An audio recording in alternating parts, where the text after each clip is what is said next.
So what did you think of tonight's speech? I thought it was a great speech in the sense that not in terms of the usual measurement of a speech in terms of major new one-liners or oratorical soaring, but it was conversational.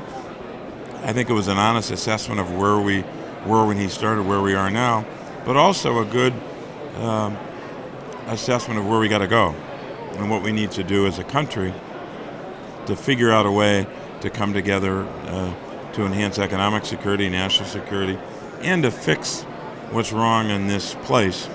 And I do think a lot of that starts with campaigns and the impact and the influence of money in campaigns. Right. What did you feel the reaction was? Well, on that last point, I think most people agreed.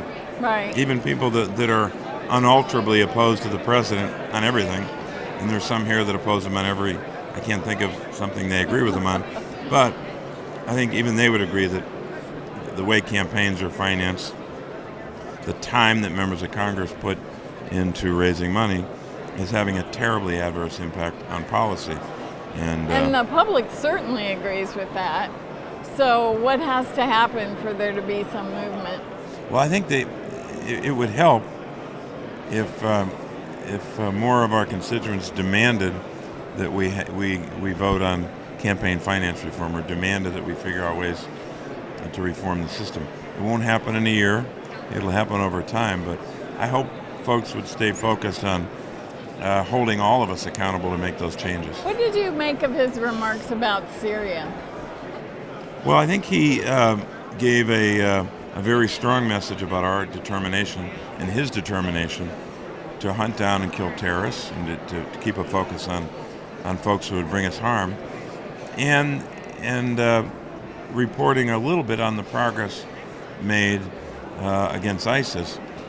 But I think he's got to communicate a lot more about why we're taking on ISIS, how we're doing, what the progress is, what the strategy needs to be, and also what we're doing here at home to prevent events like the one we saw in my home state of Pennsylvania last week, where a policeman in a cruiser has someone shoot at them from a short distance and run directly up to the window and fire indiscriminately. That was amazing. It was just horrific. Yeah. And it doesn't really matter if ISIS directed it. I'm not really concerned about that. I'm concerned about the fact that this individual committed an act of violence and connected it to ISIS. That's bad enough.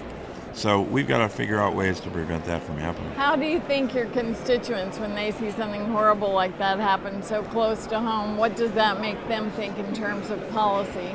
Like what? Well, policy prescription? They certainly would conclude, and justifiably so, that we're not doing enough to prevent that.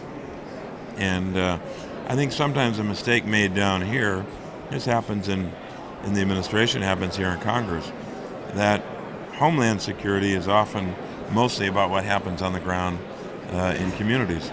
A lot of police officers and local law enforcement and folks at the local level stop a lot of plots even before they rise up, working with the FBI to track them down.